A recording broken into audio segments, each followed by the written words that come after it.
Go from the presence of a foolish man, when thou perceiveth not in him the lips of knowledge. Okay, Bisaya, kay nindot ni sa Bisaya. Likayi ang buang-buang, kay wala kay makatunan, gikan kanila. Hallelujah! Kisa ganang panalangin? Proverbs chapter 14 verse 7.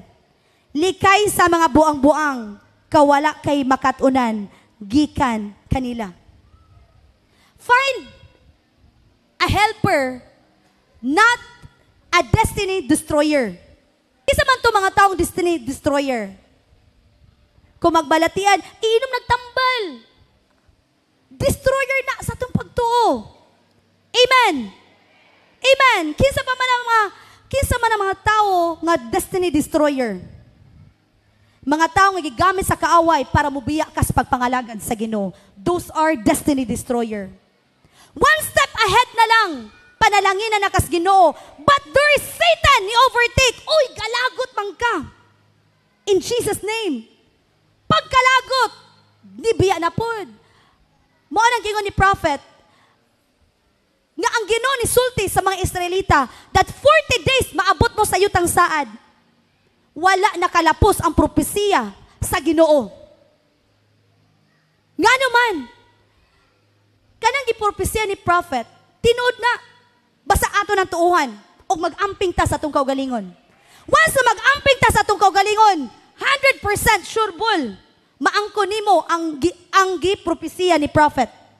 Look at God Himself, ang Ginoo na ni propesiya sa mga Israelita, 40 kaadlaw, makaabot mo sa yutang saad. Unsa nahitabo, wala natuman ang gipropesiya sa Ginoo. Imbes 40 kaadlaw, nahimong 40 katuig. Why? Bagulbulan man. Inay mo tapad, family. Kung magpropesiya si prophet, mag-amping ka sa imong kaugalingon. Sulod sa usa ka semana, ampingi imong kaugalingon nga dili ka makasala sa Ginoo para mulapos ang gipropesiya sa alagad sa Ginoo. Sometimes, most of the time, ang masalaan sa tao kaning dali maguol. Dali. Yeah, family, be careful of this. Mailanan nimo kung panalanginan sa Ginoo, kung panalanginan ka sa Ginoo, kung adunay mga balabag ni taning. Ha? O sa ganito, mailhan nga panalanginan ka sa Ginoo, kung adunay balabag ni taning. Say this with me, I am wiser than Satan. I am wiser than Satan.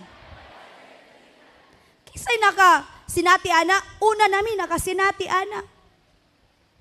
Ha? During the time, namo ni prophet, sa kinabuhi nga naamis negosyo, ha? Naay mga balabag ni taning, and the moment nga atong entertainon, unta mo bayad, apan wala ni bayad. Spirit of stagnation will take over. Spirit of delay will take over. Dili laman ang tao makasala sa buhat. Usay makasala ang tao, pinaagi sa pagbati. Inay mong tapad, family, be careful sa imong pagbati. Dili tanang pagbati iya sa Ginoo. Makabati ganitag negatibo. Ikas out na. If there is something intervention nga makasulod, ang tanang tinuplok sa kaaway, bantayin na. Give thanks to God. That is how to destroy him. Imagine of that, imbes 40 kaadlaw, naabot og 40 katuig. Kay dili mapasalamaton. What I'm trying to say is that, tanang negatibo na itabo sa imong kinabuhi, pasalamati ang Ginoo. That is how to destroy Satan. That is how we defeat Satan in our life. Kisa man to mga tao nga makapasalamat sa Ginoo, to those only who trust God. There's no thanksgiving kung wala ta ni salig sa Ginoo. You will know that the power of the Holy Spirit manifesting in your life kung kabalot ta mo pasalamat sa Ginoo. Hisguti ang tanang negatibo, trap na ni taning. Dauton ka, trap na ni taning. Para Kay si taning manggod is di siya ganahan nga panalanginan kas Ginoo. Balatian nga dili ka muto nga maayo ka, trap na ni taning. Amen. Kawaladon nga makain kag di na mo pahawa na. Trap na ni taning kung dili ka muto. Unsa pa? Isguti ang tanang mga negatibo. Pagpangdaot, mga tao nga gigamit sa kaaway para ikaw daoton. Trap na ni taning kung mo-entertain ka. Maabot ang panahon nga kung dili ka mo-entertain anang tawhana, maura po na gamiton sa Ginoo para ikaw panalanginan ka. We experience a lot of this word of God. Why we are so confidently nga makasulti sa iyong atubangan? Because we already tested the tanang espiritu. Mga tao nga gigamit sa kaaway, kung imo nang maayo nga pagtagad, imo nang pasayloon, imo nang tagag inununan, imo nang tagag utan, baalag di dawaton, pero imong gitagaan, maabot ang panahon, maginulsol na, og siya na po'y gamiton sa Ginoo. Family, at tanan akong gisulti, tinuod kini. Gi-instructan jud ta sa Ginoo, gawas sa mga tao nga dili makahata nimo panalangin. What I'm trying to say is, di na pasabot nga di ta managad. Ipakita nga imong pagkakristohanon. Ngano ang Ginoo musulti nga depart from those people. Okay, Proverbs chapter 13, verse 20. He that walketh with wise man shall be wise, but a companion of fools shall be destroyed, because there is impartation in the spirit realm. Kung dili ka madala, sila madala. Kung sila madala, kung ikaw madala, yari ka. Nga nang gisultian ta sa Ginoo, di na pasabot nga di ta managad sa mga taong gadaot na to. Gipakita sa Ginoo unsa ang espiritu nga gapaluyo nila. Nga para dili ka para mahimo kang magbinantayon. Kita manang ni prophet nga kung si prophet na unya matikuyog siya sa mga palahubog. Sulod sa usa ka tuig, magsigis na kuyog. Ay, family, kung dili sila madala ni prophet, si prophet may madala. Unsay buot ako pasabot? Magbantay ta sa atong kuyog. Dili tanang kuyog nato destiny helper. Dagang kuyog nato gigamit ni taning. Amen. Test every spirit. Kung kanang istorya, tinuod ba na iya ba nas Ginoo? Mo nang giingon ni prophet magbasa gyud tag Bible kay parang the moment nga makadungog kag istorya, kung nanas Biblia, mutuo ka. Pero kung wala na sa Biblia, ay nimo taning. You are confidently nga makasulti ka, maybe para di siya masilo, maybe mo accept ka or mo dawat ka siyang pulong, pero gabatol sa imong huna-huna. Nimo taning, ikaw gyud ni.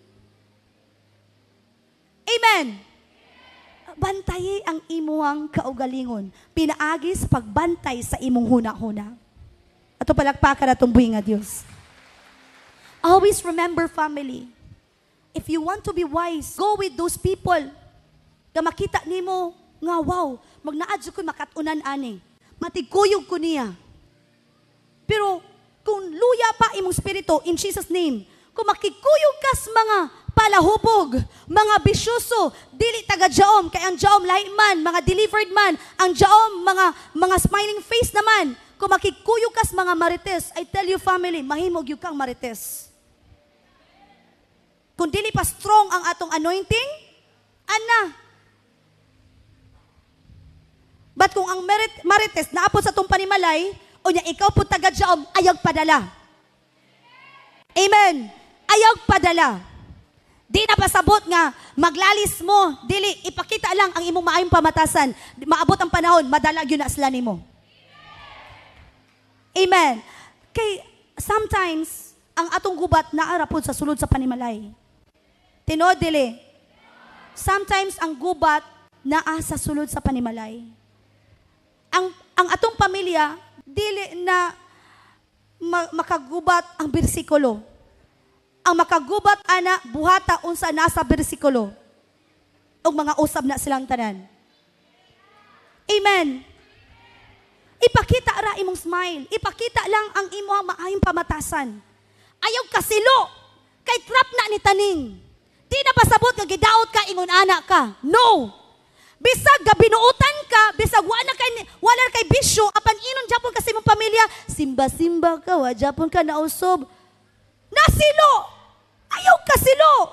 Kay ikaw may nakabalo kinsa ka. Amen. Ikaw nakabalo kung kinsa ka. Gidaot ka, kay ganan si taning, mubulag ka sa pagpangalagad sa Ginoo. Busa, ayaw kasilo. Ayaw kalain. Amen. Ikaw nakaila sa imong kaugalingon.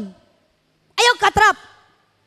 Sooner or later on, God will gonna bless you and God will gonna reward you. Ephesians chapter 3, verse 20. Now unto Him that is able to do exceedingly, abundantly, above all that we ask or think, according to the power that worketh in us.